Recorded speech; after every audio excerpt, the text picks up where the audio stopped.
안녕하세요 여러분, 환경공학을 가르치고 있는 우쌤입니다. 이번 영상은 나합격 대기환경기사 필기 제1과목 중 첫 번째 챕터인 환경공학의 기초에 대해서 배워보도록 하겠습니다. 해당 챕터는 대기환경기사 필기 및 실기에서 계산 문제를 풀 때 중요한 챕터이기 때문에 보다 꼼꼼하고 반복적인 학습이 중요합니다. 자, 그럼 시작해 보도록 할게요. 첫 번째, 기본 단위에 들어가기 전에 SI 단위에 대해서 한번 알아보도록 하겠습니다. SI 단위는 국제 표준 단위로서 우리가 알고 있는 길이는 미터, 무게는 킬로그램, 몰수는 몰, 온도는 켈빈, 압력은 파스칼 단위를 사용하며 기타 여러가지 단위가 존재하지만 대기환경 기사에서는 이 5가지를 기준으로 설명을 드리도록 하겠습니다. 자, 그 다음 중요한 게 SI 접두어에 대해서 알고 계셔야 됩니다. 접두어에서 가장 많이 사용되는 것은 메가, 그 다음에 킬로입니다. 자, 메가는 붙었을 경우 10의 6제곱, 킬로는 10의 3제곱이며 기타적으로 센티는 10의 마이너스 2제곱, 밀리는 10의 마이너스 3제곱, 그 다음에 두 가지만 더 적어보도록 할게요. 마이크로는 10의 마이너스 6제곱, 나노는 10의 마이너스 9제곱을 뜻합니다. 자, 그럼 이 접두어를 이용해서 단위 환산이 어떻게 이루어지는지 한번 계산을 해보도록 하겠습니다. 자, 첫 번째 길이입니다. SI 단위인 미터를 기준으로 다른 단위를 표시해 보도록 할게요. 자, 1미터를 기준으로 했을 때 나노미터로 표현한다면 어떻게 되는지 한번 알아보도록 할게요. 자, 나노는 앞에서 배운 것처럼 10의 마이너스 9제곱입니다. 따라서 10의 마이너스 9제곱이랑 어떤 숫자가 곱해졌을 때 1이 되는지를 찾아주면 되는데, 자, 10의 마이너스 9제곱에 어떤 수 x를 곱했을 때 1이 나와야 됩니다.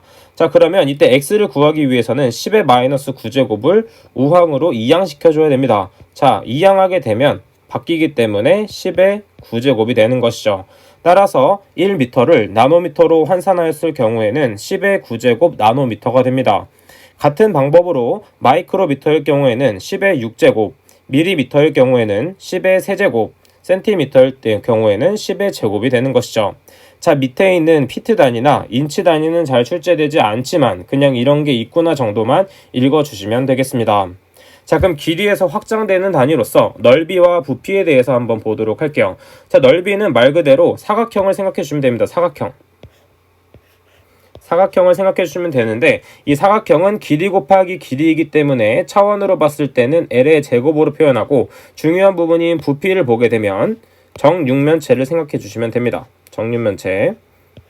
자, 정육면체를 생각해보면 길이를 3번 곱한 것이 부피 단위이기 때문에 차원 단위로는 L의 세제곱이 되며 가장 많이 사용하는 단위인 1m 세제곱은 10의 세제곱 리터와 같으며 그 다음에 10의 6제곱 밀리리터와도 같은 것입니다.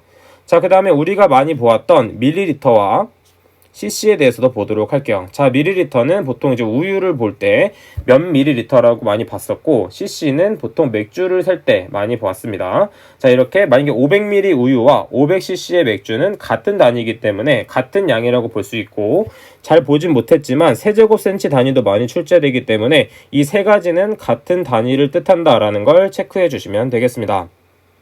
자, 그럼 두 번째 무게로 넘어가 보도록 할게요. 자, 무게도 마찬가지로 SI 단위인 킬로그램을 기준으로 다른 단위를 표시해 보도록 하겠습니다. 자, 그럼 보게 되면 1kg은 10의 9제곱 마이크로그램이 되고 그 다음에 10의 6제곱 밀리그램 또는 10의 세제곱 그램이 됩니다. 자, 톤 단위는 우리가 많이 보았었는데 톤 단위로 했을 때는 10의 마이너스 세제곱, 즉 1톤은 10의 세제곱 킬로그램이 됩니다. 자, 해당 단위도 많이 출제되기 때문에 이 단위들도 반드시 암기를 해주시면 되겠습니다. 자, 여긴 지우고 윗부분이죠. 자, 그다음 세 번째 온도 단위에 대해서 보도록 하겠습니다. 자, 온도 단위는 SI 단위인 켈빈을 기준으로 다른 단위를 표시하게 되는데 켈빈은 273에다가 섭씨 온도를 더한 것으로 계산을 해주시면 됩니다. 자, 이 부분도 중요하기 때문에 별표를 쳐주고 암기를 해주시면 되고 우측에 있는 랭크 함수와 화씨 온도가 있습니다. 자, 이렇게 랭크 함수와 화씨 온도는 잘 출제되지 않기 때문에 그냥 이런 게 있구나 정도만 체크를 해주시면 되고 켈빈과 섭씨의 관계만 반드시 암기를 해주시면 되겠습니다.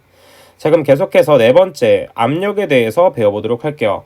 자, 압력은 단위 면적당 받는 힘입니다. 자, 여기 밑줄.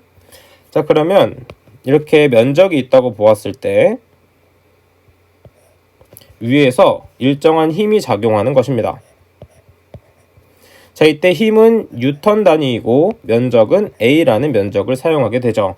자, 뉴턴, F는 MA 많이 보셨을 거예요. 따라서 이 뉴턴의 단위는 킬로그램, 미터 퍼 세크의 제곱입니다. 자, 이때 킬로그램은 질량, 미터 퍼 세크 제곱은 중력 가속도입니다. 따라서 이 뉴턴의 단위도 많이 출제되기 때문에 이런 단위를 갖는다라는 걸 암기해 주셔야 되고 SI 단위인 파스칼과 혹은 ATM 단위를 많이 사용합니다.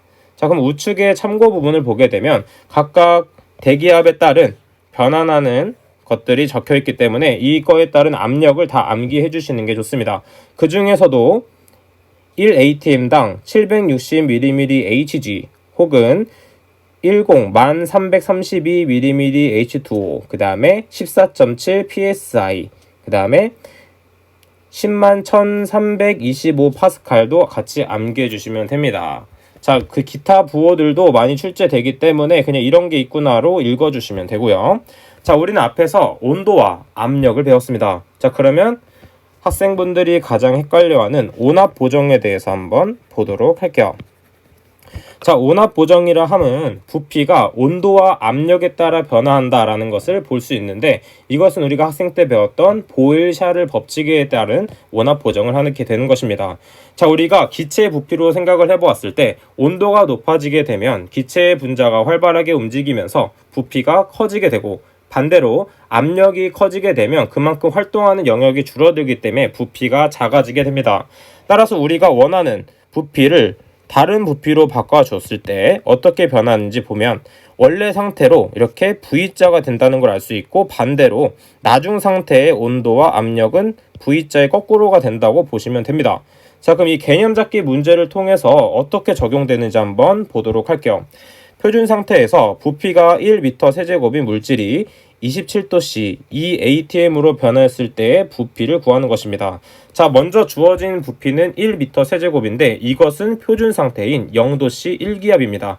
따라서 지금 처음 상태는 표준 상태가 되겠죠. 자, 표준 상태는 반대로 온도가 올라가면 부피가 증가하기 때문에 당연히 증가하는 부피인 27도를 더해서 분자에 적어주는 273 플러스 27이 되고 압력이 2배로 변화했기 때문에 반대로 부피는 절반으로 줄어들겠죠. 따라서 2분의 1을 곱해주는 것입니다.